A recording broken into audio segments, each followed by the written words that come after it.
More than 1 million women in our country go through menopause every year. The National Institutes of Health says symptoms can last years and can have a major impact on a woman's quality of life. Well, Tom, between the hot flashes and mood swings, menopause can be rough for many women. But there's one very common symptom that often doesn't get talked about. Hot flashes, night sweats, brain fog, chronic fatigue, achy joints, trouble sleeping, mood swings, anxiety, weight gain, bloating. Getting older means often what used to work no longer does. And especially with the hormonal changes of menopause, you can't just keep training and eating the way you always have. Frustrating? Sure. But we've got to face reality. And the more we embrace this and the faster we adjust, the more we realize how many symptoms of menopause are actually within our power to control. Now, if you're thinking, but I train so hard, I eat so clean, that doesn't mean you don't have some boosters and disruptors in your diet that need to be addressed if you want to look, feel, and move your best. Yup, look, feel, and move like your most fabulous fit self. Because adjusting our diet isn't just about fitting back into those slacks that have been hanging in our closet gathering dust because the top button just won't close. Nope.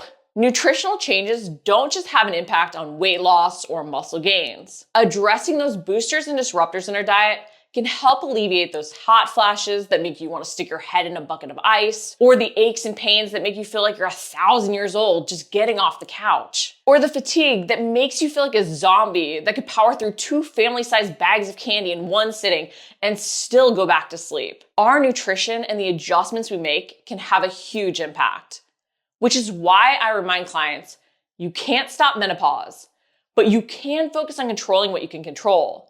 And how you fuel is just one of those things you have so much power over. So let me go over what boosters and disruptors are before I cover some common food and lifestyle habits in each category. I'll then give you tips to help you make adjustments to find your balance. What are boosters and disruptors? The foods we consume can either have a positive or negative impact on the results we get and how we feel. This isn't as simple as clean or dirty, healthy or unhealthy, because you may find that you develop intolerances to healthy foods you used to include. Like the sparkling water you used to drink and enjoy, now might lead to excess gas and bloating during menopause because of the changes to your GI system that can occur.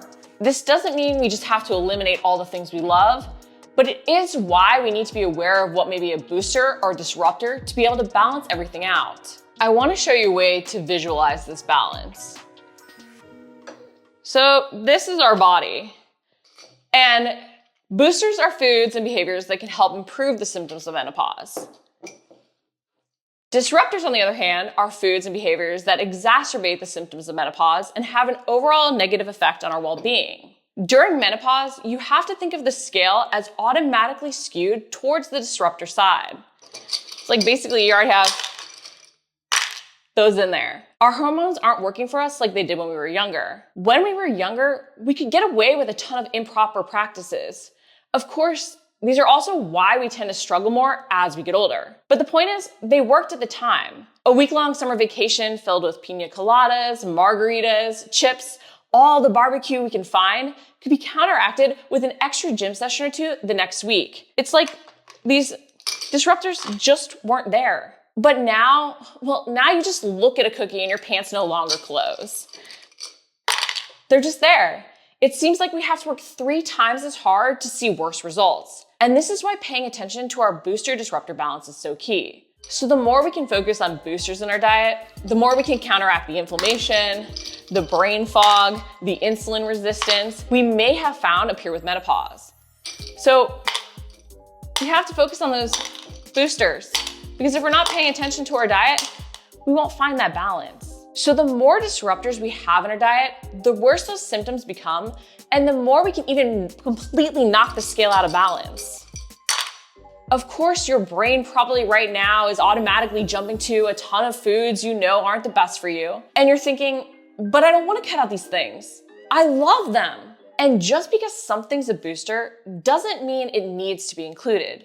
Just like because something's a disruptor doesn't mean we have to avoid it. We may find specific foods have more or less of an impact, and the dose makes the poison, so to speak. You may find that your cup of morning coffee doesn't interrupt your sleep, but a sip of caffeine after 10 a.m., you're up all night. The key is finding our balance through small additions of boosters and an elimination or reduction in those disruptors. Okay, so now I want to share some fundamental boosters and disruptors that I feel have the biggest, farthest reaching impact, not only in how we feel, but also in how we look, while being the overall easiest changes to make to our diet. When it comes to the most powerful boosters, these things are those unsexy, boring basics. So stop avoiding them, searching for a magic food that will cure all of your problems. If there was one, trust me, I'd be more than happy to share it. But these boosters are protein, water, and omega-3s. You may be groaning to yourself thinking, ugh, I know I should increase my protein and water, but it's so freaking hard. Well, let me let you in on one of the easiest ways to create these habits. Start by stacking small habit changes. Like even just making sure you're getting 20 grams of protein at breakfast or in your first meal of the day. Find one small change that's not only closer to what you're doing currently,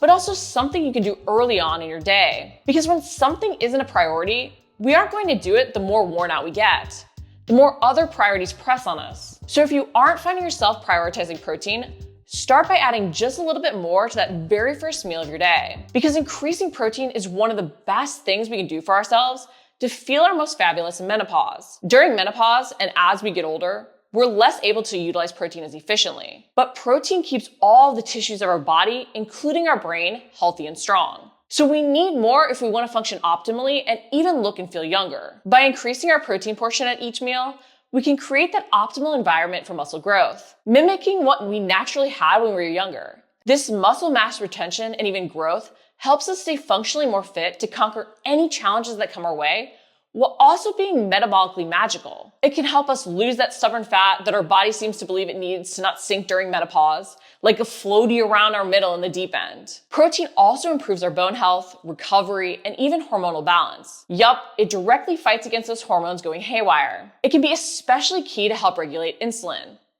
During menopause, we can be more likely to develop insulin resistance and even type 2 diabetes. A focus on protein helps us reduce our risk and even balance our blood sugar levels to manage mood swings and improve our energy. So even if you don't care about rocking that tank top to say, sun's out, guns out, you need to be increasing your protein to feel extra fabulous. And as you increase your protein, you want to stack on the habit of increasing your water. Maybe you even have to set that water bottle out by the coffee machine to drink your water as you brew your coffee and prep your protein-rich breakfast. Because not only does water help with the digestion of protein and assist in better fat loss, because it plays a key role in the lipolysis process, but as we go through menopause, we might notice that we become drier, our joints become creakier, and we feel like the Tin Man. And our skin and eyes may sometimes feel like all of the moisture was just sucked out of them the second after our last sip of water. Improper hydration can hinder our recovery, and well, make us look older and more wrinkled,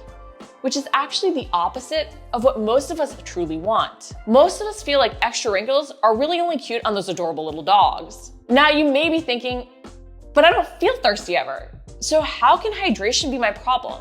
This weird phenomenon is due to the fact that as we get older, we lose our body's natural thirst cues. So you may not feel thirsty, you may be drinking a decent amount of water, and still need more currently. And then as you increase your water and protein, don't fear fats. Fats do not make you fat.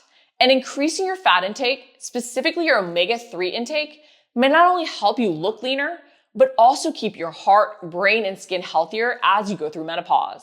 Getting more omega-3s can help reduce the increased inflammation that often occurs with menopause and negatively impacts our sleep, recovery, and muscle gains. So increasing our omega-3 intake can improve our recovery and joint health. Not to mention, there have even been some recent interesting studies showing that omega-3s may lead to better strength and muscle building results from our training. So consider including even an omega-3 source stacked in that breakfast, maybe in the form of smoked salmon on your eggs, or even chia seeds in your antioxidant-rich berry-packed smoothie. You may find even just stacking in these 3 boosters starts to positively impact your symptoms. But if you're making these changes and you feel like you can still see more improvements, you may want to address more disruptors in your lifestyle as well. If you're getting nervous that I'm about to shame you and tell you to cut out all the things you love, You'd be wrong. While 2 of these disruptors will come as no surprise, you don't even have to eliminate them. And probably jumping right into eliminating them completely will only backfire. Instead, decide to maybe reduce your intake by a serving, or eliminate the easiest one first, or even just set an experiment for yourself to remove them for 14 to 21 days and see how you feel. If it helps and feels worth it, great. If not, slowly introduce them and see at what dose they start to turn from okay to poison. So first on the disruptor list, dun dun dun, waiter, is alcohol. A little bit more, keep going. Just leave it about. You know that nightly glass of wine that you feel makes you sleep better? It doesn't. Alcohol has a negative impact on our sleep, recovery, fat loss, muscle gains, inflammation. Yes, even your glass of wine you don't really drink, but you tell yourself you drink for the antioxidants. Alcohol is a toxin at every age, and it can have a bigger impact on our symptoms of menopause, even making night sweats worse. Alcohol is its own macro and has a high thermic effect, which means it can raise our body temperature. So if you're really consistently drinking alcohol, even in moderation, but seriously over the symptoms of menopause, this single disruptor can outweigh a ton of boosters. Consider cutting out just 1 serving of alcohol from your week this next week. Waiter, he's kind of cute. Now, this next disruptor may have even more loyal daily drinkers and just as many connoisseurs. Coffee, or more specifically, caffeine. Caffeine is part of a vicious cycle. Menopause leads to poopy sleep. Poopy nights of sleep make us want coffee to function even more. Coffee and the caffeine we consume to function ends up making it harder for us to get that quality sleep. And around we go. To break that vicious cycle, we may have to tell ourselves to suck it up, buttercup, and embrace one very horrible, no good, very bad day. We may also not want to go cold turkey, but start by reducing our caffeine intake a serving at a time. Or we may even first start by adjusting when we drink it, making sure we drink it only at the start of our day. But being aware of the cycle, even if we didn't feel that caffeine used to have an impact on our sleep, can be so key. Again, our body is changing and what used to slide may no longer work. I also want to mention the impact of caffeine because it's tempting to turn to pre-workout and even fat burners as we not only struggle to feel motivated to do our workouts, but become increasingly frustrated when our hard work in the gym doesn't pay off. Here, we don't even want to work out, yet we're making ourselves at times, only to not see those results snowball. But those fat burners and pre-workout drinks will not only make symptoms worse, they often backfire further. So don't dig yourself more of a hole you're going to have to crawl out of. Stick with adjusting those macros and fueling well as you meet yourself where you're at with your training. Now, this final disruptor isn't anything unhealthy. It's actually something many of us not only enjoy, but include for its metabolism boosting properties. It's spicy food, like hot sauce. Spicy foods or foods with capsaicin are something that can be added to our diets for extra flavor as we may be looking to lean down and boost our metabolism even 1%. And there's nothing wrong with including hot sauces, but we do want to note that even these little things can make certain symptoms worse. While this disruptor may not be something you eliminate, especially as you add a booster, if you're having horrible hot flashes that make you feel like you're sweating worse than all those memes all over social media, you may want to recognize that those spicy dishes you love are only making things worse. Track and see if symptoms flare up more after meals with spice. If they do, you may cut back on the spice, at least for a little bit, until the symptoms calm down. The key is recognizing all of the boosters and disruptors you're consuming to be able to adjust by adding where you can and reducing where you need. Because it is truly all about finding your balance. Each of these boosters and disruptors will have a different weight for us. So we may find that an addition of a big booster, or one that really addresses our deficiencies, has an impact to balance things out. While we may find by adding a small booster as well reduces a disruptor and creates an even balance for us. But we want to make sure that we're creating that balance. So don't just feel like you now can't have things you love or have to overwhelm yourself with the changes. Start small and realize that you're in control and can truly manage your menopausal experience to move and feel your best.